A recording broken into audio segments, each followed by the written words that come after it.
Coba lihat orang Arab kalau ibu pergi umroh. Coba lihat umumnya orang Arab. Jalan, berdiri langsung Allahu Akbar. Iya toh? Kalau kita kan lama dulu ibu. Loading.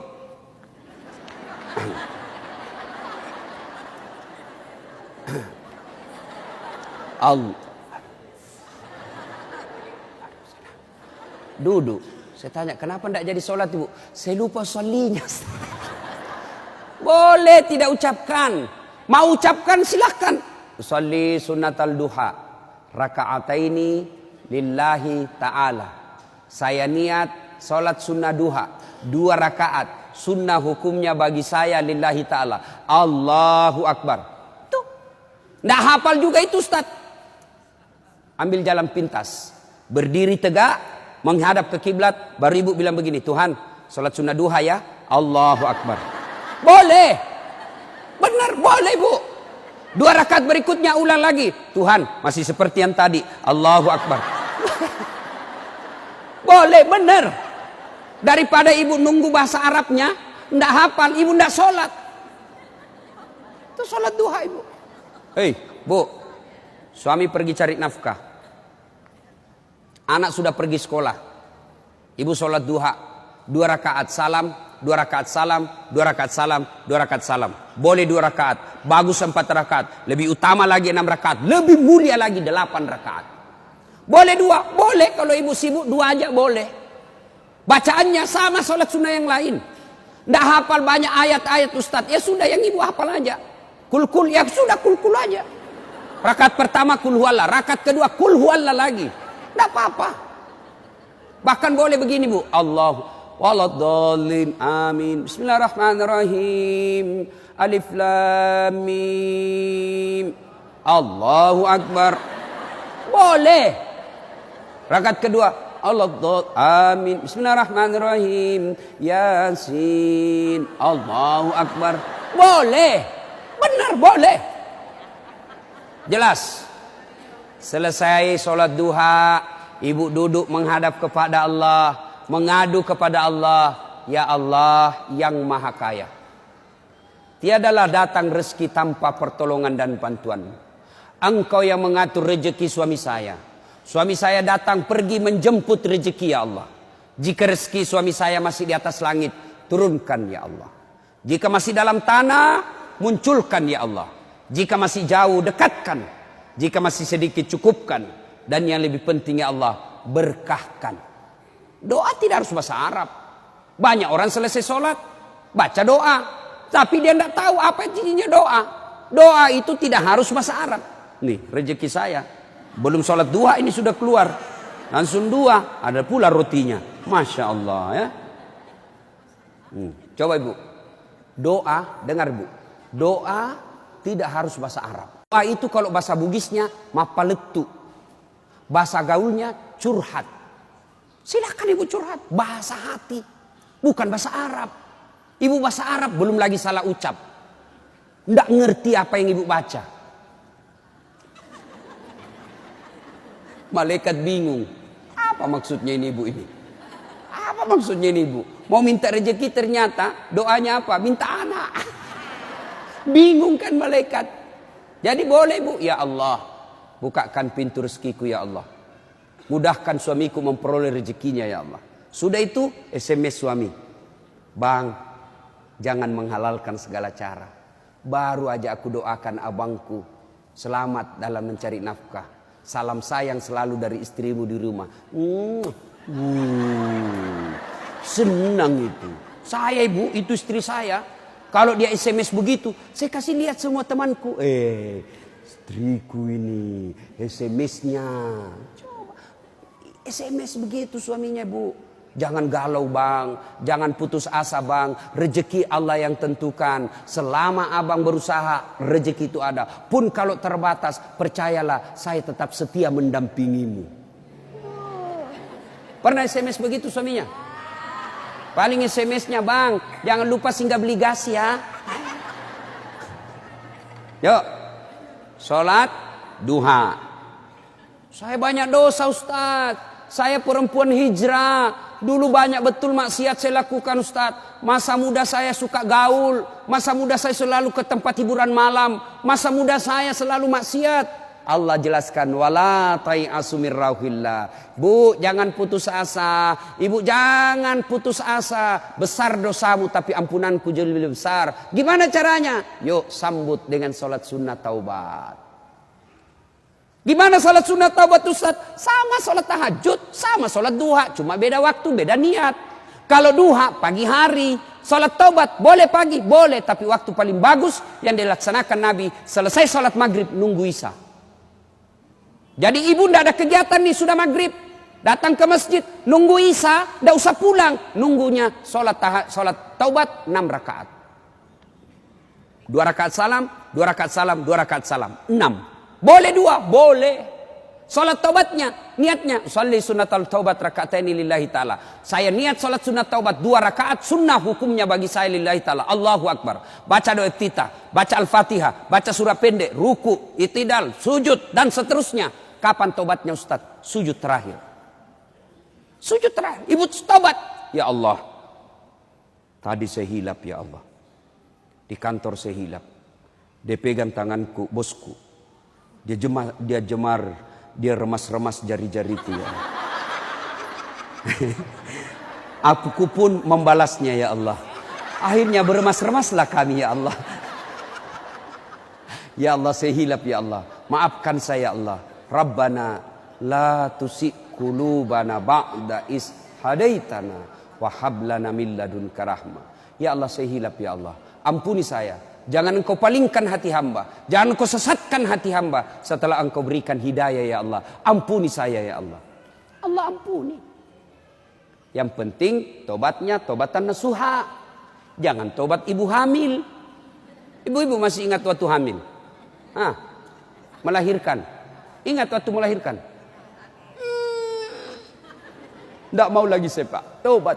Hancur saya Pak. Tidak mau lagi saya. Terakhir ini saya hamil. Terakhir Pak. Tidak mau lagi saya hamil. Terakhir tidak mau lagi. 6 bulan kemudian. Hamil lagi. Ya. Nah. Banyak jenis-jenis sholat sunnah. Tapi lain waktu kita laksanakan. Lain waktu kita lanjut. Pertama dirindukan surga. Dirikan sholat. Yang kedua, kata Nabi, wasyamu Ramadan. Berpuasalah di bulan suci Ramadan. Alhamdulillah, tuntas puasa Ramadan. Tapi jangan puas sampai di situ Bu. Maka kita lanjutkan dengan puasa Senin Kamis. Ya, puasa yang paling baik. Puasa yang tidak pernah ditinggalkan Rasulullah. Puasa Senin Kamis. Bu ibu nih. Yang agak lebih berat badannya. Bukan gemuk. Cuma perbandingannya kurus. Bukan. Orang bilang, Ustadz kurus betul. Bukan kurus, kamu yang gendut. Yang lebih berat badannya. Yuk, terapi Senin Kamis. Senin Kamis. Ibu-ibu mau sehat, Senin Kamis. Bagaimana? Mulai Kamis ini, jangan pernah lagi lepas puasa. Bangun, makan sahur. Ternyata jam 9 lupa kalau puasa, makan aja. Terbiasa kan setiap pagi kita sarapan. Nah Kamis ini kita mulai. Karena kebiasaan kita bertahun-tahun sarapan, ya sarapan makan. Begitu lagi selesai. Wih, Kamis. Ternyata saya puasa. Lanjut. Boleh. Yang tadi 1 mangkuk, rezeki. Ibu lupa. Ternyata siang, makan lagi. Wih, Kamis. Puasa. Lanjut lagi Bu. Benar ibu lupa. Lanjut. Boleh. Ternyata asar. Ada lagi kasih es cendol. Wih, saya puasa. Sudah. Rezeki ibu itu. Yang penting betul lupa. Saya sering begitu Bu. Lanjut. Karena saya lupa. Orang lupa tidak kena hukum.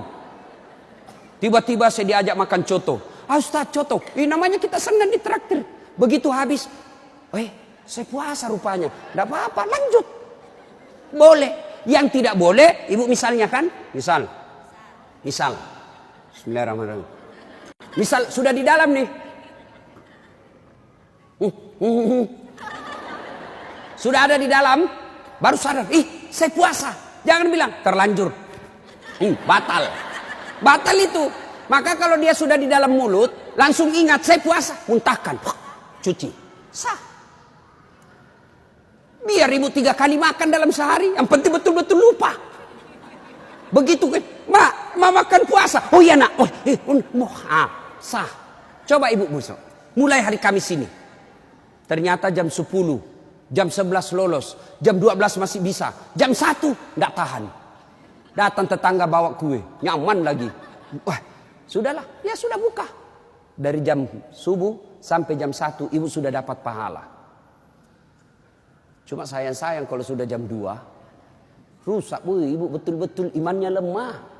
Masa sudah setengah jalan masih mau buka. Tapi pun kalau buka karena sakit, silahkan buka. Sudah dapat pahalanya itu. Coba mulai Kamis ini. Itulah yang disebut majelis taklim yang sukses. Ada perubahan tiap pekannya. Ada perbaikan tiap bulannya. Tahun lalu belum biasa Senin Kamis. Tahun ini terbiasa Senin Kamis. Majelis taklim yang manfaat. Ya, Senin Kamis. Yang ketiga, karena waktu yang sangat terbatas, ini dirindukan oleh surga. Apa itu? Menaati perintah suami. Ini yang berat ini. Taat sama suami ini berat. Bu, berat. Bu, dengar ibu. Ada pada zaman Nabi, bertetangga nih. Tiba-tiba ibu yang tetangganya ini wafat, ibunya. Maka tetangganya datang. Misal nih, dia bertetangga. Meninggal ini tetangganya, dia datang panggil anaknya, anak tetangga. Bu Haji, emak sampean wafat. Datanglah membesuknya. Mulai dari sakit. Mohon maaf Bu, saya tidak bisa besuk ibu saya. Saya tahu sakit, tapi suamiku keluar. Saya dipesan tidak boleh pulang, tinggalkan rumah sebelum pulang.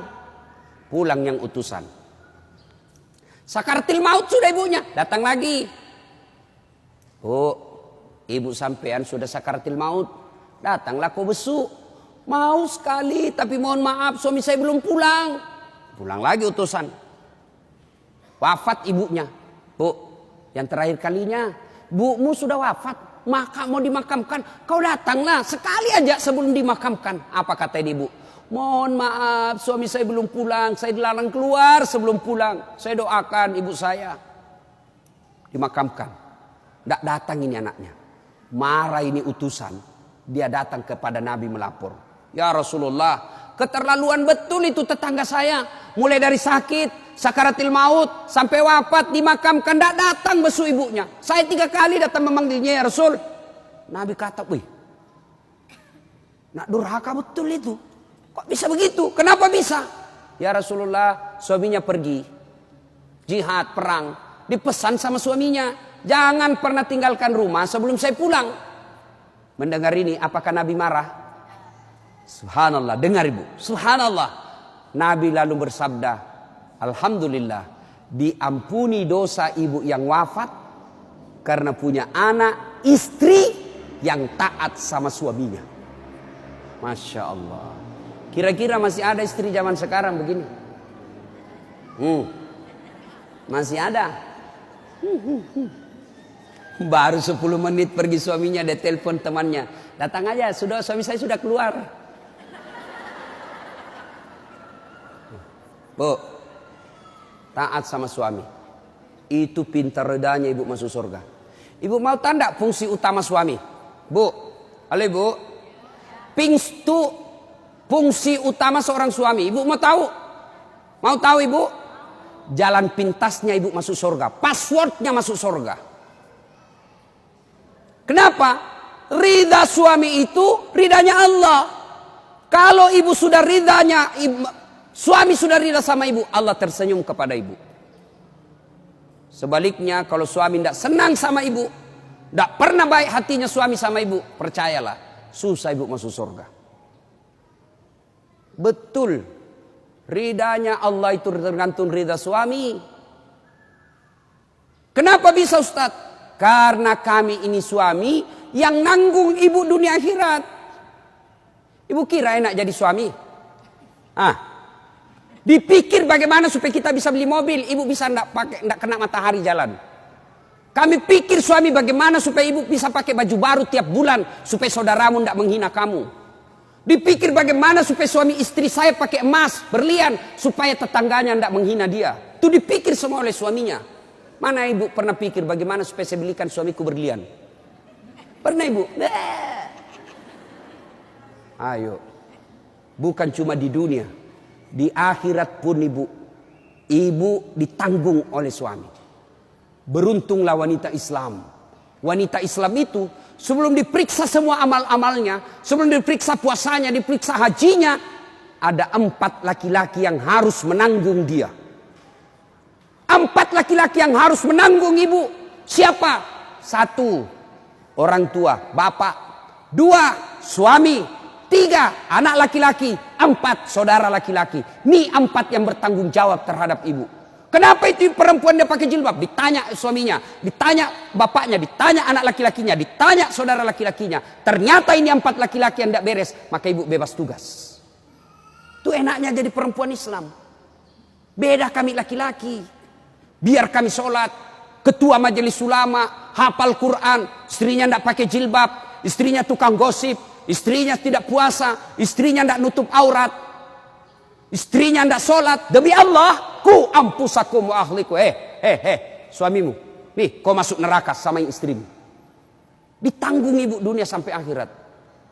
Suamiku tukang selingkuh, Ustaz. Suamiku pemabuk, suamiku tukang tipu, suamiku koruptor. Tidak ada hubungan, dia yang tanggung dosanya. Ibu kalau baik agamanya, tadkhulul jannati bisalam. Kata Nabi, nih 7 pintu surga. Ibu pilih mana yang ibu mau masuki. Tidak ada urusan dengan suamimu.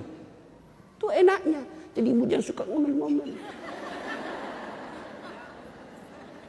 Beruntunglah ibu menjadi wanita Islam. Supaya sekali ngeluh, suami saya Ustaz. Ini lebih parah lagi, dia curhat di Facebook. Ada juga ibu-ibu sekarang suka sekali ungkap aib suaminya di medsos. Di mana di kau? Tak kusangka kau begitu.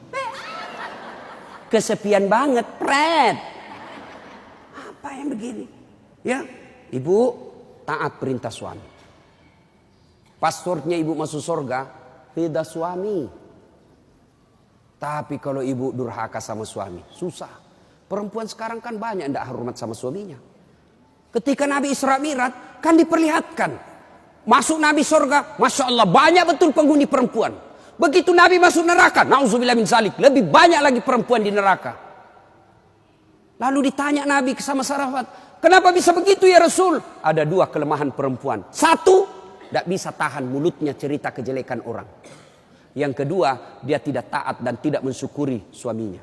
Itu sebabnya. Kalau ibu pandai mengendalikan mulut tidak cerita orang. Yang kedua, taat sama suami.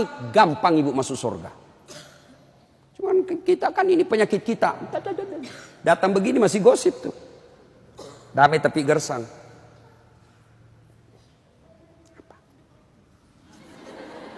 Apa? Apa sih? Tidak, gue tuh bertanya dong. Saya pun digosip. Begitu saya lewat, itu juga bajunya waktu di TV One. Ada urusan. Nenek ibu nih. Palsu. Aku tahu. Hitam itu di gelangnya. Palsu. Palsu lipstiknya. Kenapa kau tahu? Tuh melengket di giginya. Semua dia habis dosanya. Ibu, 1, sholat. 2, puasa. 3, taati suami. 4, jaga harga diri.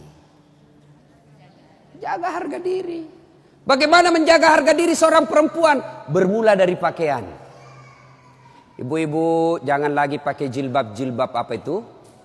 Untuk sekarang kan ada istilah jilbab syar'i. Dulu kan ada ibu-ibu pakai jilbab tapi ketat. Celananya ketat, bajunya ketat. Akhirnya apa? Jalan seperti orang di kampungku bilang buras. Tahu buras ibu? Lontong. Lontong, coba lontong kalau dibuka kan masih ada kentara itu anunya, bekas-bekas ikatannya. Bu, wanita soleha, istri yang baik, pakaiannya tidak seperti itu. Salah satu menjaga harga diri, tidak pernah keluar tanpa izin suaminya. Kan biasa ibu-ibu keberatan, kok suami lagi? Tapi ingat ibu, ridanya anak ada sama ibu. Allah itu maha adil.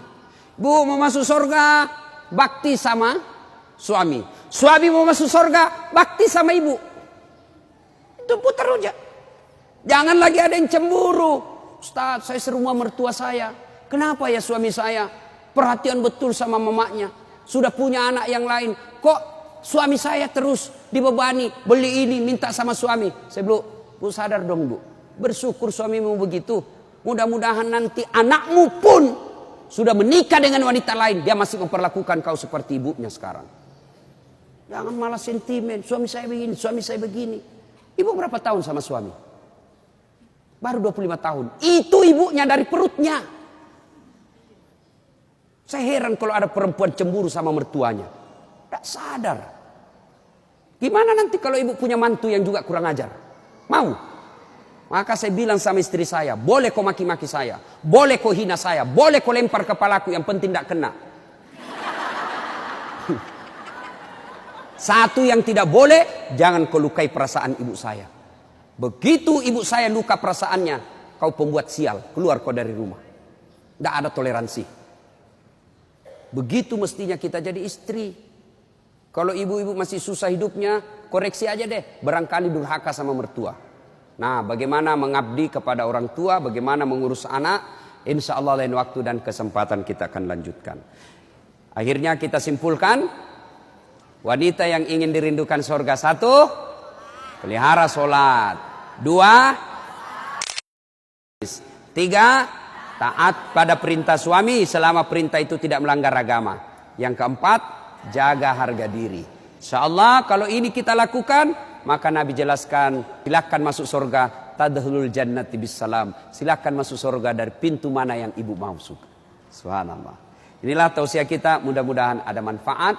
Terima kasih Ibu Li yang berkomunikasi kepada saya selama ini. Mohon maaf jika selama ini ada komunikasi yang tidak berkenan, dan terima kasih sehingga saya punya ladang amal untuk datang di tempat ini. Mudah-mudahan ada manfaat.